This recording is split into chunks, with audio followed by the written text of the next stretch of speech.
everyone, good morning. I am Ankita from Paramount Public School. So आज हम हिंदी के 12th chapter मैं pencil हूँ की रीडिंग कर रहे हैं फॉर सेकेंड क्लास। सुहानी को अपना गृह कार्य करना था। गृह कार्य अर्थात जो काम हमें स्कूल से दिया जाता है घर में करने के लिए, होमवर्क, उसे हम हिंदी में गृह कार्य कहते हैं। पर उसे उसकी पेंसिल ही नहीं मिल रही थी। उसने हर जगह देखा, पढ़ने की मेज़ पर, किताबों की रैक में, अपने बस्ते में, पर पेंसिल उसे कहीं दिखाई नहीं दी। तभी सुहानी को एक आवाज़ सुनाई दी। उसने कहा, ध्यान से सुनो सुहानी, मैं यहीं हूँ। सुहानी ने मेज़ के नीचे झांक कर देखा तो देखती ही रह गई। वह सचमुच एक बोलने वाली पेंसिल ही थी।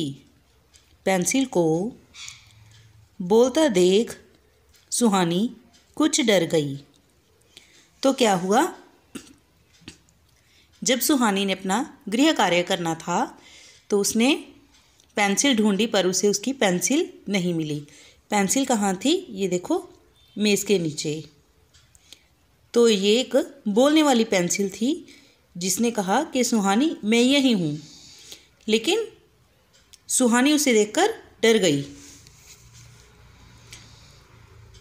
डरो मत सुहानी, मैं तुम्हारी प्यारी पेंसिल हूँ, मैं बोल भी सकती हूँ, पेंसिल ने कहा।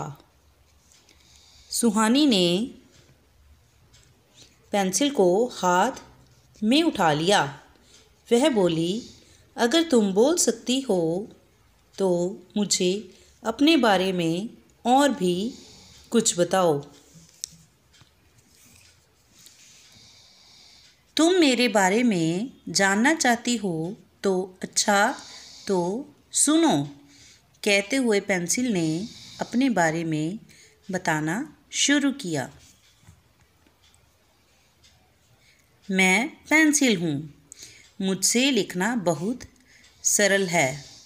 यदि मुझसे लिखते लिखते कोई गलती हो जाए तो घबराने की कोई ज़रूरत नहीं है। इरेज़र से झटपट मिटा लो। हम ऐसा ही करते हैं ना? यदि हमसे लिखते समय कोई गलती हो जाती है तो हम इरेज़र से उसे मिटा लेते हैं और फिर से ये सही लिख लो। इसीलिए आप सारे बच्चे मुझे बहुत पसंद करते हो। ड्राइंग में तो मेरा बहुत उपयोग है। कोई भी चित्रकार पहले मुझसे ही रफ स्केच करता है। तो रफ स्केच किसे कहते हैं? जब कोई चित्रकार कोई चित्र बनाता है तो पेंसिल से उसे ड्रॉ करता है, उसे ही रफ स्केच कहा जाता है। सही बनने पर ही रंग भरकर उसे पूरा बनाता है। सही बनने पर ही रंग भरकर उसे पूरा करता है। पहले वह पेंसिल के साथ रफ स्केच बनाता है, फिर रंग से उसे पूरा करता है, फिर अंत में जब सारे कलरिंग हो जाती है तो उस चित्रकार की जो चित्र है वो पूरा हो जाता है। तब मुझसे बना चित्र देखकर लोग दांतों तले उंगली दबा लेते हैं, अर्थात हैरान हो जाते हैं कि इतना अच्छा चित्र। पेंसिल ने कहा, जानती हो सुहानी, सैकड़ों साल पहले जर्मनी में ग्रेफाइट की चट्टानें मिलीं। लोगों ने जब इनके टुकड़े को कागज़ या पत्थर पर चलाया तो कुछ निशान या लाइनें बन गई। बेटा जी, आपको पता होना चाहिए हमारी पेंसिल का ये जो बीच में ब्लैक लेड होता है जिससे हम लिखते हैं वो ग्रेफाइट से ही बनता है। तो ग्रेफाइट की चट्टानें सबसे पहले कहाँ मिली? जर्मनी में। तो वहाँ के लोगों ने जब उसको घिसाकर देखा तो उससे लाइंस बन गई। फिर 150 साल बाद इंग्लैंड में शुद्ध ग्रेफाइट की चट्टानें मिलीं। उस समय वहाँ के गडरिये इन चट्टानों के पत्थरों का उपयोग अपनी भेड़ों पर निशान लगाने के लिए करते थे। भेड़ों पर निशान अर्थात अपनी पहचान बनाने के लिए कि ये भेड़ें मेरी हैं। तो वह क्या करते थे? गडरिये क्या करते थे? अपनी भेड़ों के ऊपर निशान बना देते थे।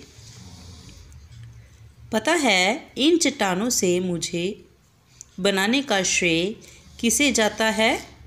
फ्रांस के निकोलस जेटकांते और ऑस्ट्रेलिया के जोसेफ हर्टमुथ ने सबसे पहले पेंसिल बनाने में सफलता पाई। अब मैं विविध खूबसूरत रंगों व डिज़ाइनों में उपलब्ध हूँ। विविध अर्थात कई तरह के। मेरे रंग बिरंगे रूप को देखकर बच्चे मुझे हाथ में लेने के लिए मचल उठते हैं। पेंसिल ने कहा।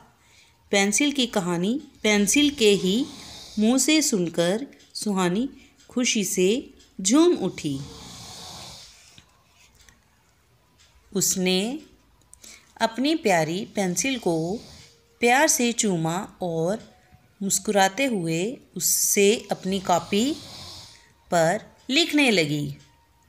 तो इस कहानी से हमें पेंसिल के आविष्कार के बारे में पता चलता है कि कैसे पेंसिल का जो लेड है वो बनाना शुरू किया गया और किस किस ने सबसे पहले बनाने में योगदान दिया।